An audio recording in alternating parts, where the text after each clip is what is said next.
Assalamualaikum warahmatullahi wabarakatuh. Kami dari kelompok 2 akan mempresentasikan hasil dari diskusi kelompok kami dengan judul Dinamika Populasi Hama dengan dosen pengampu Ibu Maya.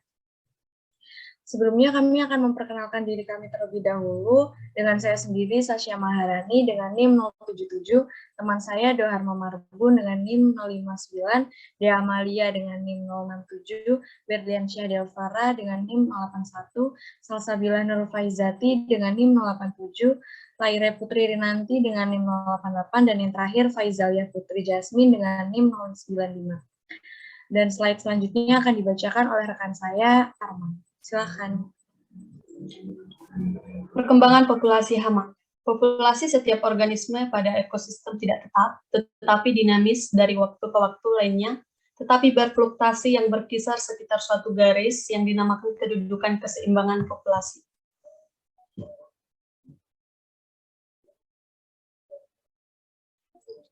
Adapun tingkatan populasi yaitu tingkat pertama yaitu periode peningkatan populasi yang tumbuh secara sigmoid.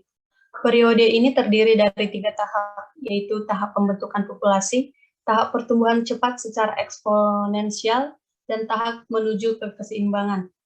Yang kedua yaitu tingkat 2, yaitu pencapaian aras atau letas keseimbangan yang merupakan garis asimtot dan kurva sigmoid. Pada tahap ini, populasi telah mencapai stabilitas numerik. Yang ketiga itu tingkat 3, yaitu tahap oksilasi dan tahap fluktuasi populasi. Oksilasi populasi adalah penyimpangan populasi sekitar aras keseimbangan secara simetris, sedangkan fluktuasi adalah populasi yang merupakan penyimpangan populasi yang tidak simetris. Yang keempat yaitu tingkat 4, yaitu periode penurunan populasi atau periode pertumbuhan negatif. Yang terakhir yaitu tingkat 5, yaitu periode kepunahan populasi. Rumus menghitung pertumbuhan populasi. P2 sama dengan P1 ditambah N dikurang M plus minus D. Dengan keterangan P2 populasi akhir, P1 populasi permulaan, N sama dengan natalitas atau laju kelahiran, M sama dengan mortalitas atau laju kematian, D sama dengan penyebaran atau dispersal.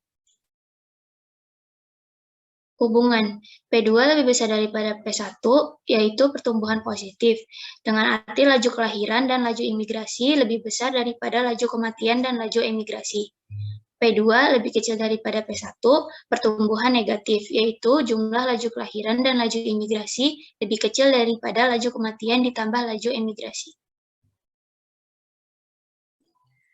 Konsep timbulnya hama. Yang pertama yaitu pembukaan lahan baru. Terjadinya penurunan atau bahkan musnahnya musuh alami sehingga populasi hama meningkat drastis dan menimbulkan kerusakan. Yang kedua yaitu introduksi tanaman baru ke suatu lokasi. Tanaman tersebut memang tidak membawa hama, namun perkembangan yang cepat tanaman tersebut dapat merubah status tanaman tersebut menjadi gulma dan keberadaannya sangat membahayakan tanaman di sekitarnya. Yang ketiga yaitu perubahan persepsi manusia. Hewan dapat berubah statusnya menjadi hama jika populasinya sudah melebihi atau di atas ambang ekonomi atau tingkat kerusakan yang ditimbulkannya sudah merugikan ekonomi secara ekonomi. Tabel kehidupan. Tabel hidup merupakan bagian dari sejarah hidup yang membuat berbagai informasi penting mengenai makhluk hidup yang dapat digunakan untuk memprediksi pertumbuhan dan perkembangan populasi suatu organisme di waktu yang akan datang. Analisis tabel kehidupan akan mendeteksi tentang kelahiran, kematian, dan faktor-faktor penyebab kematian dalam suatu populasi. Macam tabel kehidupan dinamik atau horizontal. Tabel hidup sistem statis yang tidak dapat diterapkan atau berlaku bagi semua organisme, terutama organisme yang berumur panjang. Yang kedua, statik atau vertikal, tabel hidup sistem dinamis yang dapat digunakan untuk memprediksi populasi organisme atau serangga yang memiliki rentang hidup yang panjang atau lama. Berikut adalah contoh tabel kehidupan dari hama.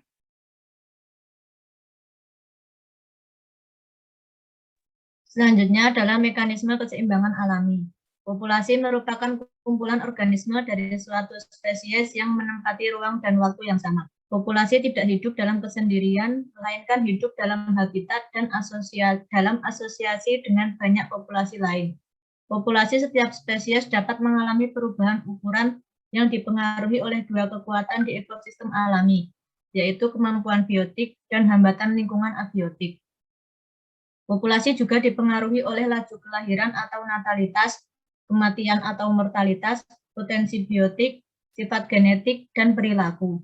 Jika musuh alami itu hanya menyerang 1-2 fase inang, maka jika populasi inang itu homogen, musuh alami akan mendapat kesulitan untuk bertahan hidup.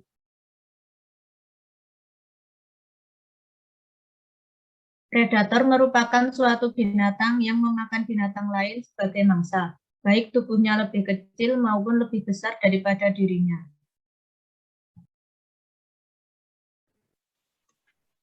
Parasitoid adalah suatu serangga parasitik yang hidup di dalam atau pada serangga atau arthropoda lain.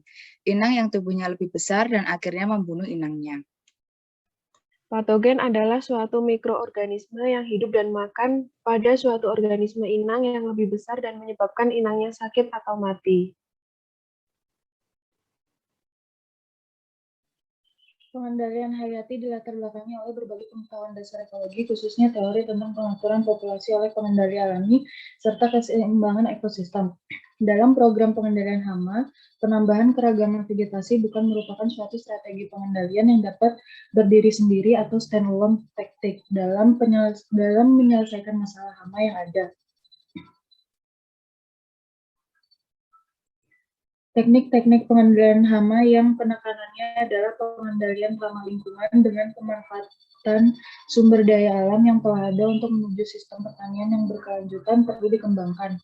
Teknik-teknik tersebut difokuskan pada optimalisasi peran musuh alami sebagai faktor mortalitas biotik bagi serangga hama atau sebagai penghambat perkembangan patogen penyakit. Salah satu teknik pengendalian hama dan penyakit yang ramah lingkungan adalah penggunaan pestisida botani. Sekian dari kelompok kami. Wassalamualaikum warahmatullahi wabarakatuh.